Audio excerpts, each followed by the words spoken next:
Hi, this is Brian. Welcome back to the Optimized interview series. Today, I'm thrilled and honored to be chatting with Ellen Langer, one of my absolute favorite teachers. We've featured 3 of her great books, Counterclockwise, Mindfulness, and The Power of Mindful Learning.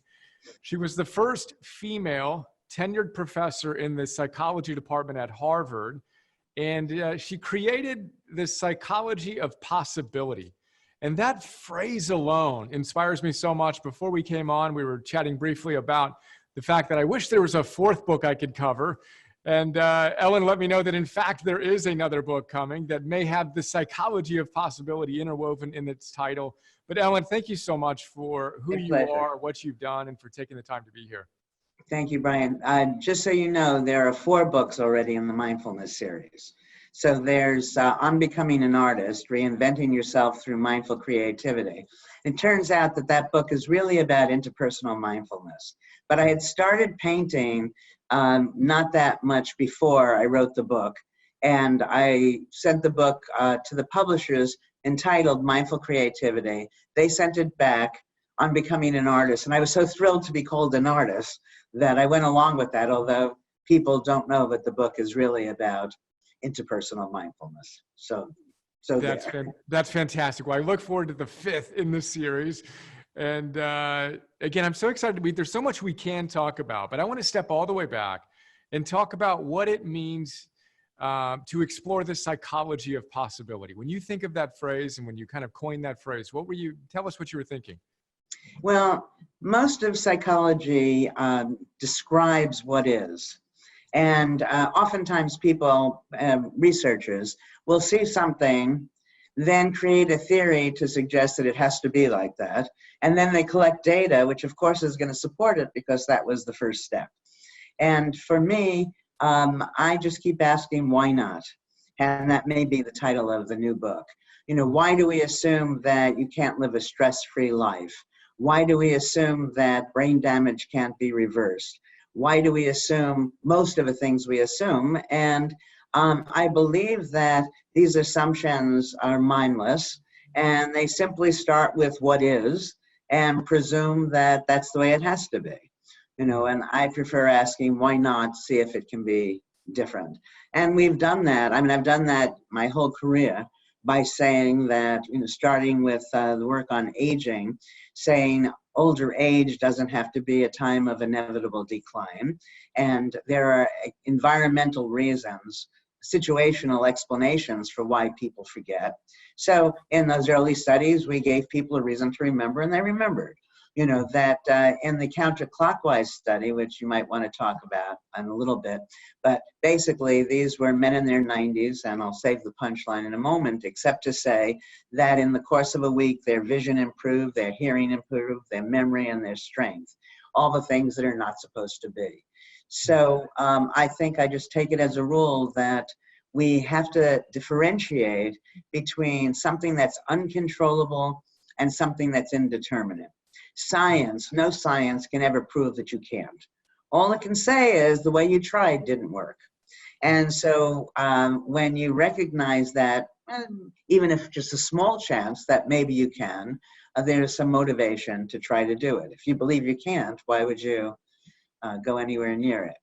So from the studies with aging, virtually all of my studies, you know, that many of the studies, I think, introduced mind-body medicine by saying that the things that people take as debilitations don't have to become that, don't have to be seen in that way.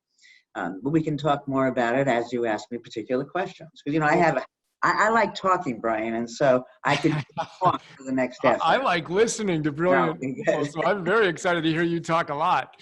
And it's funny, not funny, of course, you already mentioned the Counterclockwise Study, which is just so fascinating. Can you give us Sure, quick. Yeah, so it stemmed from this theory of mind-body unity. Very simple, saying mind, body, these are just words. Let's put the mind and body back together. And if you do that, then wherever you're putting the mind, you're necessarily putting the body. So we've done lots of studies where we put the mind in strange places and see what happens. So in the first of these studies, which is called the Counterclockwise Study, what we did was to retrofit a retreat to 20 years earlier, and had men in their 80s, and that was when 80 was 80, not the new 60, live there for a week as if they were their younger selves. So they spoke about events of the past, but in the present tense, and in all ways, it was as if it was 20 years earlier. We had a comparison group also go to the same retreat, do the same activities, but for them, they were reminiscing. So when they spoke about the past, it was put in the past tense. Now, what we didn't realize was that for this reminiscing group, the comparison group, control group, that they were going to be in a novel environment and we were going to be pushing them, and so surely they're going to improve also, but not nearly as much as this experimental group. So these 80-year-olds, as I said, their vision improved, their hearing improved, their strength improved, their memory improved. We took photographs of everybody before we started the experiment and then repeated them 5 days later, 7 days later, and gave those photographs to people who knew nothing about the study to evaluate. And they were also seen as looking noticeably younger. Now, truth be told, they didn't look 20 years younger, but to look younger in 5 days is interesting enough. Yeah, I was going to say in a week, right? So this was 1979, and you brought these men who were in their 80s, some in their 90s, and had them act as if it was 1959. And the environment, from my understanding, had Sports Illustrated from 1959. Yeah, everything. The television shows that they watched, the discussions that they had, for instance, discussing Khrushchev and whatever, as if these things are happening right now. So what's happening in that process? How would you describe that unity between the mind and the body? Well, I'm not sure what it is. People keep asking me to explain what that, and people want what's called a mediating mechanism. How do you get from this fuzzy thing called a thought to something material called the body? But if we put the mind and body back together, then it's all happening at once. Now, that doesn't mean there isn't something happening clearly something happening on the neurological, physiological level. But those things are not causing or caused by. In some sense, they happen simultaneously. Mm-hmm. And so we have a bunch of studies, more recent studies, testing the same hypothesis. And the data, as they accumulate, make me even more certain that we can extend limits far beyond what people believe. So, here we have most people, when we did the study, most people believe that aging was just a time of loss. And, the study helps turn it around to show that, in fact, one can grow throughout their lives. So inspiring. What's another one of your favorite, more recent studies? Well, this is 2007, so it's much more recent than 1979, but I'll give you the most recent in a minute. So here we did a study with hotel workers, so chambermaids. And the first thing we did was ask them, so how much exercise do you get? And because exercise is described by the Surgeon General as what people do after work, because he's talking to white-collar workers, they don't think they're getting any exercise. And they're too tired after working all day to actually do exercise. So they don't do any exercise as far as they're concerned. Interesting, if exercise is good for you, and these women are working all day long, when we compare them with socioeconomic equivalent others who aren't exercising all day long, they should be healthier. But it turns out they're not. So we take these women, we divide them into two groups. And the important group, all we do is tell them that their work is exercise. We say making a bed is like this or that machine at the gym and so on. So all we've done is change their mindset. Now they see their work as exercise. We take many measures before we start. We go back and we want to check on things. Are you eating more, different from before? No. We ask other people, are they eating any differently, working any harder? Everything we could think of. And on those sorts of measures, there were no differences. Then come the important measures. Turns out that simple change in mindset, that now my work is exercise. They lost weight. There was a change in waist to hip ratio, body mass index, and their blood pressure came down. It's very exciting. Yeah. For those who don't feel like exercising, that's particularly exciting. I'll bring it up to the present, a recent study. So we were looking at people who have type 2 diabetes. So they come into the lab and we give them all sorts of tests. Then we sit them down at a computer individually, and we tell them that we want them to play computer games. All this will become clear in a moment. We want them to play computer games and change the game you're playing every 15 minutes or so. And that's just to ensure that they'll actually look at the clock. For a third of the people, somebody is, sorry. Okay. Moment. They won't even tell me who the call is from. All right. Back to the study. Good, I think we're ready. Okay, so they're going to play computer games, change the game they're playing every 15 minutes or so. They're looking at a clock. For a third of the people, the clock is going twice as fast as real time. For a third of the people, the clock is going half as fast as real time. For a third of the people, it's real time.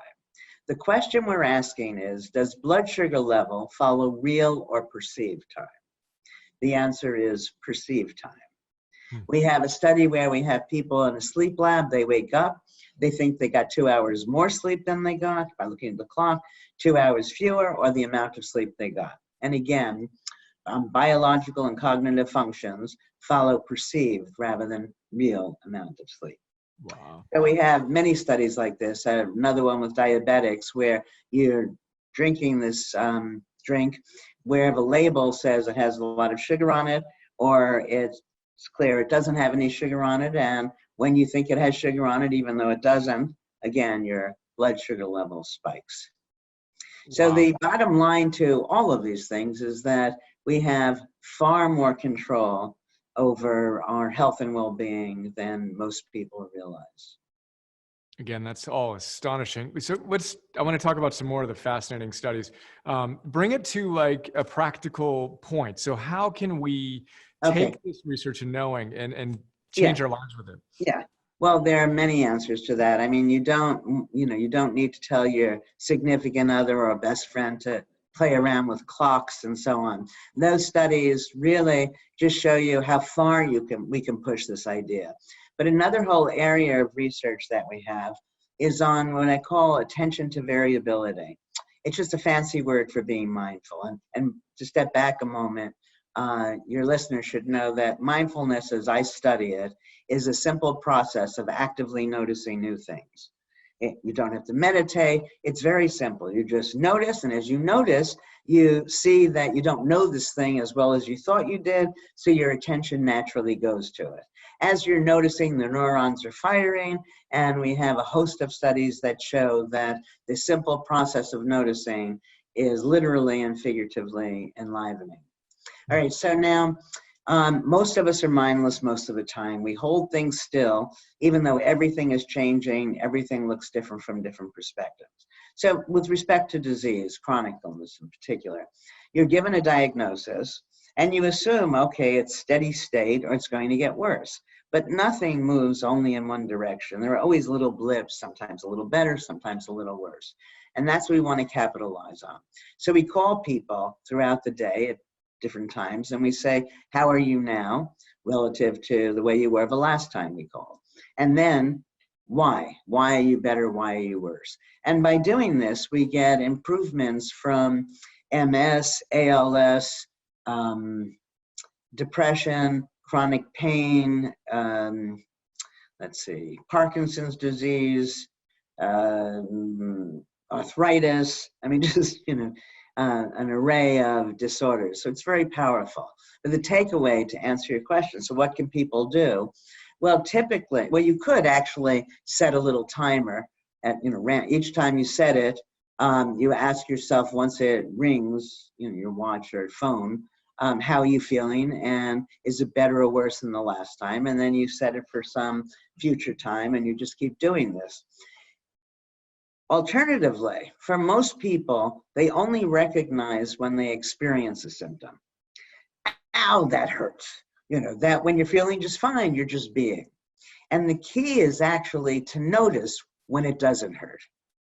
So however you can figure out how to notice that, because there will be times it hurts less and less, or it doesn't hurt at all. And then you ask yourself, why now? That even with things like our senses, Everything varies. Let's take vision.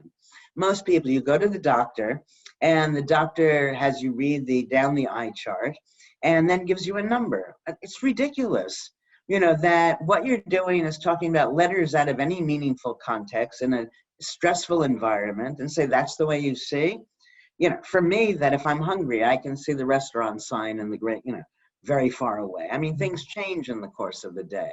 Sometimes your vision's a little better, sometimes a little worse, and so on.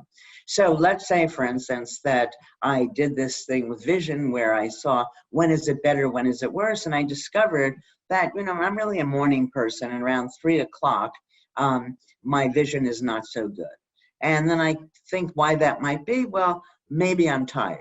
So then instead of reaching for glasses and then becoming dependent on them, I have an energy bar, or I take a nap, or I just accept the fact that my vision is not as good right now as it was, you know, 3 hours earlier, and so on. So everything is changing, everything. And our mindlessness leads us to hold it still. Oddly, we hold it still so we'll have some control over it, but that very holding it still is what robs us of control. So as I said, we had these older people, these 80-year-olds, having their vision improve. We had a study years ago where I took Harvard undergraduates who had the mindset that pilots have excellent vision. So we measured their eyesight, then we put them in uniforms, Air Force pilot uniforms, and had them in a flight simulator, which is a very real experience. It's as if they're actually flying the plane. And you look out the window, and this would never happen, but nobody questioned it. You know, you can see the wing of an oncoming plane. And on that wing was a line from the eye chart that was lower than they were able to see when we tested their vision. But now that they were Air Force pilots, they were able to see better because they believed Air Force pilots can see. So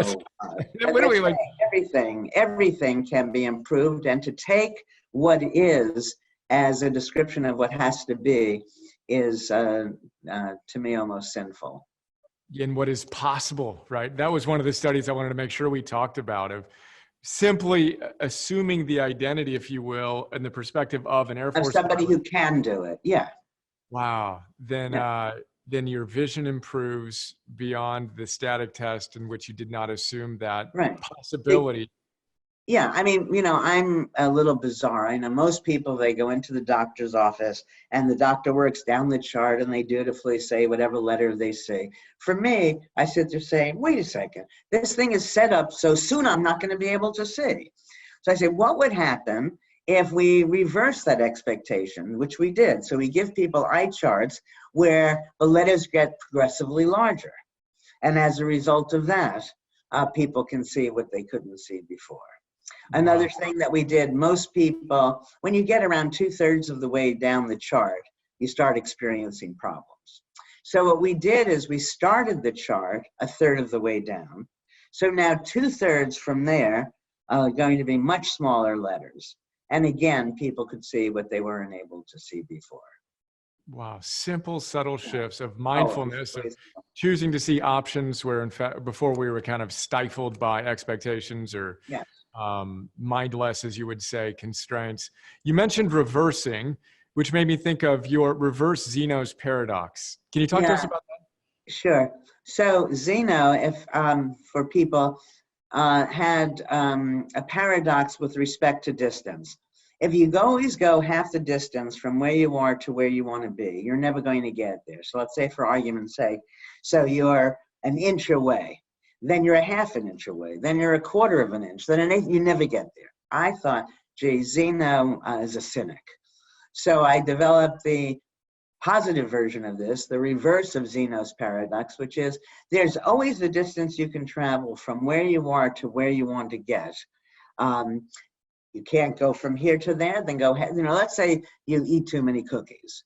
So you eat half as many. That doesn't work, eat a quarter as many. You keep going down until you find a place where you can be successful. Everybody can eat 1 crumb less. So now you're starting at a different point and you just keep repeating it. And after a while, you find you can do things that you didn't realize you could do.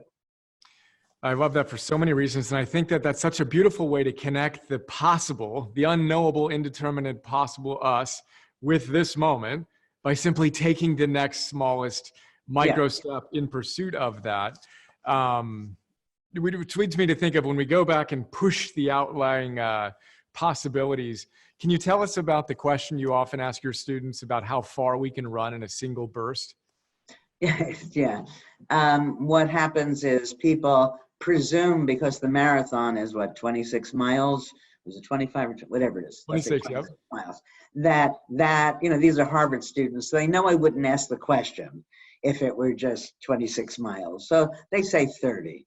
Some say 28, some say 32. And then I show them a video about the Tarahumara of Mexico, who can run 250 miles. Quite different, a magnitude different. And we did a study a long time ago where we gave people a task. It was so long ago, I don't remember what the task was. But we said them, do as many of whatever it is as you can. And then what we did was take the best of that performance and added 5. And then had the next group do whatever that best performance was plus 5. And nobody had any trouble doing it. There's a way, and this might be a little complicated, I'm not sure, but that I believe that fatigue is a psychological construct. So if I ask you to do, let's say, 100 jumping jacks, you're going to get tired probably around 67, 2/3 of the way through. If, on the other hand, I asked you to do 200 jumping jacks, you wouldn't get tired until you were around 130, 134. All right, so there's some way that we build in our exhaustion, I think, in part to be able to get out of the task.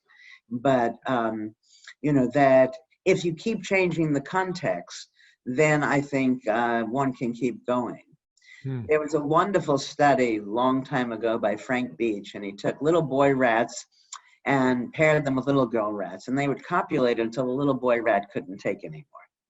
Now what happens for half of the little boy rats, he would immediately add another little girl rat, and they were able to go as if, you know, nothing had just taken place. So a version of how context, and you can have somebody who is on the computer word processing all day long and, you know, is getting exhausted, and then they go home and they play the piano. The same movements, but a different context. Anyway, so things like fatigue, I'm suggesting maybe we can push the limits far beyond what most people presume. Yeah, again, so inspiring. What are some examples of how you engage in these practices over the course of your career and these days, et cetera? Well, it's interesting. You know, people ask me a version of that frequently, like how do the results of the study change my behavior and so on. But typically the studies come from my behavior. You know, I do something, it seems odd. I look around, I see, gee, other people aren't doing that. And then I want to understand it better. I mean, when I started to paint, I found that I had made a mistake, and which was an interesting idea for me, because the idea of a mistake in a work of art is just kind of silly. It wasn't a photograph that I was trying to replicate. I had just used the wrong color and it acted, oh my goodness. Anyway, so then I started paying more attention to what I was doing, and it turned out that the painting ended up better. And so there was a way that I thought that mistakes, if when you make a mistake, you go forward and incorporate the mistake into what you're doing, so you'll necessarily be mindful, you end up with a better final product. So because that happened to me, then I went ahead and I did the study, and it turned out to be true. And then I guess the question you're asking, so what future influence? So I don't think I ever really worried a lot, except for the first, oh my goodness, you know, no sustained worry about making mistakes. And now the oh my goodness is even shorter. It's, you know, and then I go on and improve on what I'm doing. People have to remember that whatever you're doing was initially a decision. And for it to be a decision means there had to be uncertainty. If there's no uncertainty, there's no decision. The problem is, once we make the decision, we act as if there was never any uncertainty, as the alternative we selected was somehow handed down from the heavens. in which case deviating from that would be costly. You say, gee, I don't know which way to go. Oh, what the hell, I'll do it this way. And then that not working out seems less egregious. So we want to hold on to uncertainty. And that carries its way through most of my work is people run from uncertainty, and instead, I think we should be exploiting the power in uncertainty. Since, as I've said, everything is always changing, everything looks different from different perspectives, certainty is mindless. That's amazing. Let's go back to that. So then how do we embrace the power of uncertainty? Well, I think, okay, so right now, most people, when they don't know, make a personal attribution for not knowing. I don't know, but it's knowable. Maybe you think I'm going to, then I know. So what I'm going to do is I'm going to pretend, or I'm going to avoid the situation, and so on. It all changes when, instead of a personal attribution for not knowing, you make a universal attribution for not knowing. I don't know, you don't know, nobody knows, nobody can know, because it's constantly changing. So then it's okay not to know. And then you can reap the benefits of not knowing. And so another way is that in this active noticing of things you thought you knew, or people you thought you knew, you notice new things about them. You see, gee, you didn't know as much as you thought, and that feels good.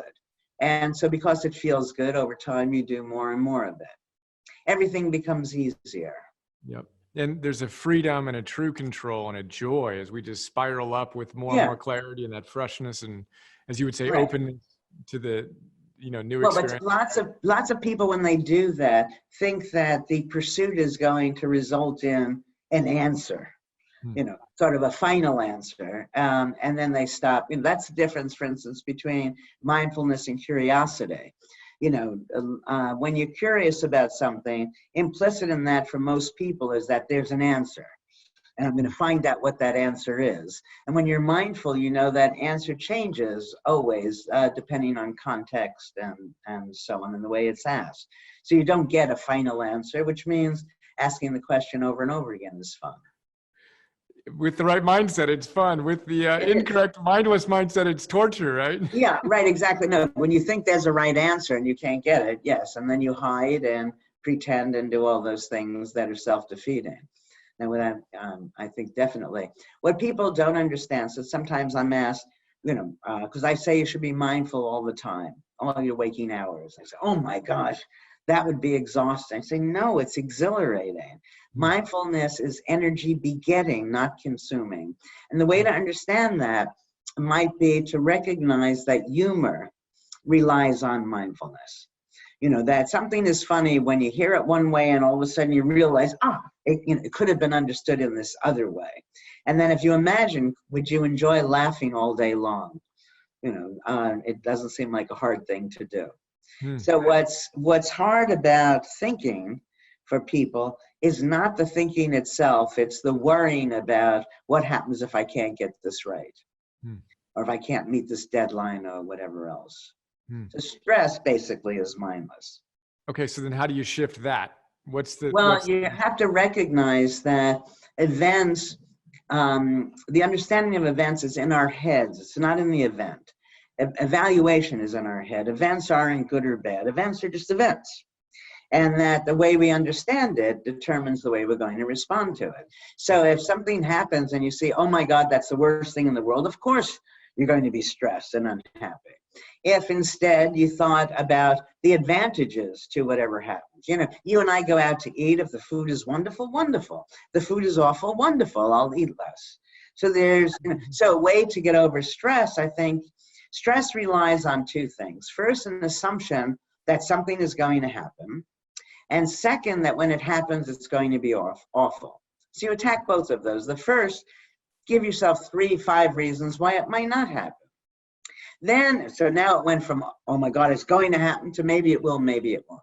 Then let's assume it does happen. Now what are 3 or 5 ways this is actually an advantage? So you go from this terrible thing is definitely going to happen to this thing may or may not happen. And when it does, it'll cut both ways. And it makes it much easier to live with. Most of the things that people worry about never happen, which is sad, wasting all of that time. So, Yeah. you know, a nice one-liner is no worry before it's time. A better one-liner is no worry. Pure joy when we have the right, and you use the word reframing to describe that. And Yeah. I believe But some what of your, happened, it's interesting that, so in making the transition from somebody like most people who's mostly mindless to living this more mindful way of life, the way to do it is the reframing, as I've just said. But then, you know, after a while, and don't ask me how long, it, you know, depend on the person, circumstances, and so on, but at some point, it just happens naturally. So for my positivity doesn't result from reframing. I just see it positively in the first place. Yep. Love it. Work and play. Tell us Right. about your research on that. Well, you know, that those are just words. So what we do is we have people do tasks where half of them are led to see it as work, half of them as play. It's the exact same thing that they're doing. But when they see it as work, their minds wander, they're not happy, and so on. And when they see it as play, they just enjoy themselves. And nothing stops us from seeing things in this playful way. You know, there's a whole movement now, I think it's called playfication or gamification, to make everything into a game, which I'm, you know, very supportive of. But the problem is for people to think they have to wait for somebody to come along and tell them how to make it a game. Everything can be a game. So there's this wonderful video. I don't know if you've ever seen piano stairs. These people, I think it was in Stockholm, I'm not sure, but they went to a subway station where there's an escalator and there are stairs. And first they film it and everybody is taking the escalator, no one taking the stairs. Then they lay down a piano keyboard. So as you go upstairs, you know, it's making sounds, which is great fun. So now after a very short period of time, everybody is taking the stairs. But what I tell my students is they could have imagined it as a piano and had fun going up the stairs without any intervention by anybody else. So if we get rid of the idea that there are things that are fun, there are things that are awful, you know, then we don't have a problem. We recognize that by mindfully engaging whatever it is we're doing, by recognizing that evaluation is in our heads, so we don't have to worry, did we do well, not do well, you know, these sorts of evaluation apprehension that people suffer from, then everything just becomes a pleasure. You know, and I don't mean to mislead your listeners into thinking that overnight, you know, you take this magic pill and then you're joyful all the time. But what happens is that when you experience yourself as unhappy, if then you stop and ask yourself a few of the questions, things that I've been suggesting, you'll see how easy it is to actually turn it all around. And then again, to use another circumstance, the study you've done, or I'm sure it was many studies with the individuals going to the hospital, you encourage them to think about it one way vis-a-vis another way, and all of a sudden, and as a result, they needed fewer pain relievers and sedatives, and they left the hospital sooner. yeah. You know, yes, it affects everything. You know, we have a series of studies where we take older people in particular, for obvious reasons that'll become obvious in a moment. We teach them to be mindful, and they live longer. Younger people, you know, for diseases heal faster. Yeah, it's really almost endless. And people need to understand that it's not, the power is not in the activity you're engaging in, but rather the way you engage the activity. So anything can be done mindfully or mindlessly. And 40 years of research that we've done makes clear there are very strong advantages for your health, happiness, relationships, for how the task itself is completed, and so on, by doing it all mindfully. Is the word it almost feels like for you, the default of mindful has become joyful, where there's almost just this celebration of what is, and then you jump in and splash around in whatever it is, whether it's the wrong, in quotes, color of paint. It's just mindfulness is everything is fun. Yeah, I think that's right. And maybe I should start studying joyfulness, because I got a call not that long ago from this person from someplace in the world. I don't remember if it was from the States, who was doing a dissertation and wanted to know, was mindfulness a fad? And I said, what? Like the hula hoop? I said, look, if somebody comes into you have toast every day and you burn the toast. And somebody comes in and shows you how, just change the dial on the toaster a little bit, and then the toast is good. Are you going to go back to burnt toast? I mean, most people not, unless you really preferred it burnt, in which case you wouldn't have had them come in and advise you in the first place. But, it's a way of being.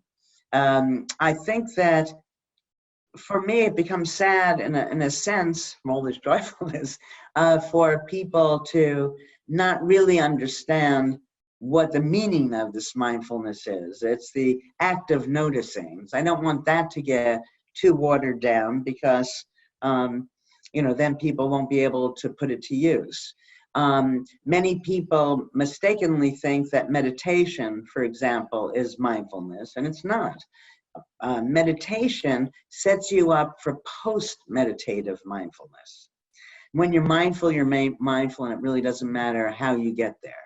You can meditate, or you can be mindful in this simple way of noticing. But it's life-changing. So I want to hear that just a little bit more on that. So the simple practice of noticing. So how? That's it. So what happens is, when you think you know, you don't pay any attention. So Brian, how much is 1 and 1? How much is 1 and 1? 2. 2. Okay, so now, I mean, if you had an opportunity to end this interview right at that moment, you probably would have. Why is she bothering me with this? Most people think 1 and 1 is 2, but it isn't. Sometimes 1 and 1 is 1. Sometimes 1 and 1 is 10. So if you're adding 1 watt of chewing gum to 1 watt of chewing gum, 1 plus 1 is 1. You add 1 pile of laundry to 1 pile of laundry, 1 plus 1 is 1. In fact, in the real world, outside of mathematics, 1 plus 1 probably doesn't equal 2, as or more often as it does equal 2. If you're using a base 10 number system, 1 plus 1 can equal 2. If you're using a base 2 number system, 1 plus 1 is written as 10. So the appropriate answer to almost every question is it depends, rather than I know. So you think you know, you don't tune in. If you're going to be talking to somebody you're very close to, maybe a significant other or just a close friend, and they start a conversation and you're thinking, oh, I've heard this 1,000 times before, you tune out. If you recognize that even if it's the same, there are ways that it's different, because that person is not the same. Even if they say, something that happens the 13th time is not the same as the 12th time, neither to the person speaking nor to the receiver, and so on. So when you know you don't know, you pay attention. When you pay attention to other people, they feel cared for and they return it, and relationships improve. When you're paying attention to what you're doing, the product ends up better. And all the while, this active noticing, as you're doing it, the neurons are firing, and it becomes, as I said, not only figuratively enlivening, but literally enlivening. Love it. What have we not talked about that you want to make sure we talk about?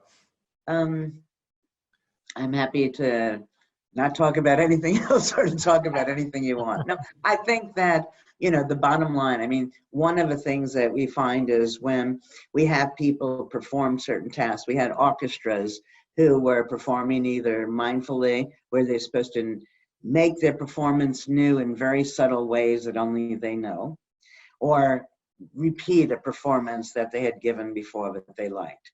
So the mindful instructions are always make it new. Now, these people were playing classical music, so you know that the changes were very, very subtle. We record the piece, we play it for people who don't know anything about the study, and overwhelmingly, they prefer the mindfully played piece. When we have people interacting with somebody who's mindful or mindless, overwhelmingly, they find the mindful person more attractive. We have kids who are autistic, interacting with a mindful or a mindless adult. And when the adult is mindful, their performance comes up to normal. We have just lots and lots of data. And I look forward to you reading my new book, which you can't read until I publish it, so don't ask me anything about it. But when it's out, then you'll see lots of these new studies on mindful contagion. When I'm mindful, you become more mindful. I can't wait. Yeah. And then it reminded me of another one of your great stories of how you prepare for lectures, where your notes are very sparse because you don't want to. I don't want to be right. Of a new insight. And that's been really inspiring for me as I've kind of crafted my talks of general points, yes, and what's fresh, what's alive. Good, because you want to make it new. That's better both for you and certainly for the listener. But for me, some of that was at least underscored by this fire that I had, a major fire that destroyed 80% of what I owned. Along with the other items were my notes for a large lecture class that I was going to be given in 3 weeks' time. And so I had no notes, and I did something that I think was pretty clever. I got in touch with an A student from a year past, borrowed her notes, like a game of telephone, and worked from those. But because I couldn't rely completely on the notes, I had to be there. And I think that it was the best course I've given because I was so present. It's very easy. I mean, I think that's a downside of PowerPoint. You put it up and you just sort of in a very rote way repeat what's on it. Yeah. Novel is fresh. It's good for the speaker. It's good for the listener. I can't find a reason why once somebody hears about this kind of work that they wouldn't want to be more mindful. You become happier, healthier. People see you as more attractive, charismatic, trustworthy. The things that you do are improved by being mindful. You live longer. Seems pretty good to me. All you have to do is start noticing. I'm sold. I appreciate you. Okay, good. I'm gonna go home. I'll quiz my son on 1 + 1. All right. But make sure you tell him that you didn't get it right. Oh, of course. You kidding me? No, see, I was raised in a very fixed mindset oriented, mindless way. And even yesterday in my office at the home office, I've got a pull-up bar and he's got this band that he uses to climb up. Usually I pull it down for him. And the challenge last night was, hey, why don't you see if you can figure out a way to do it? And I had fun. I was never encouraged to fail and to make, quote, mistakes. Those were negative things in my upbringing. Sure. So we had fun of, boy, it's going to be so fun. I wonder how many times you're going to have to, fail in order to figure it out. Reframing the whole experience. No, that's beautiful. I mean, people mistakenly think that they only want success. And so an example I used, I think I talked about this first in the mindfulness book, was that imagine playing a game of golf where every time you hit the ball, you got a hole in one. There'd be no gain. So it's the errors, the mistakes, the almost that make it all fun. It's the act of mastering that people seek, not having mastered. And mastering is mindful. Beautiful. Again, we didn't talk about process vis-a-vis outcome, but that same idea of just embracing the moment to moment process of being mindful, being present, and ultimately enjoying living with an effervescent appreciation and joy of life. Thank you for demonstrating that. My pleasure, Brian. It was fun talking to you. Likewise, Alan. Stay well. Thank you. Bye.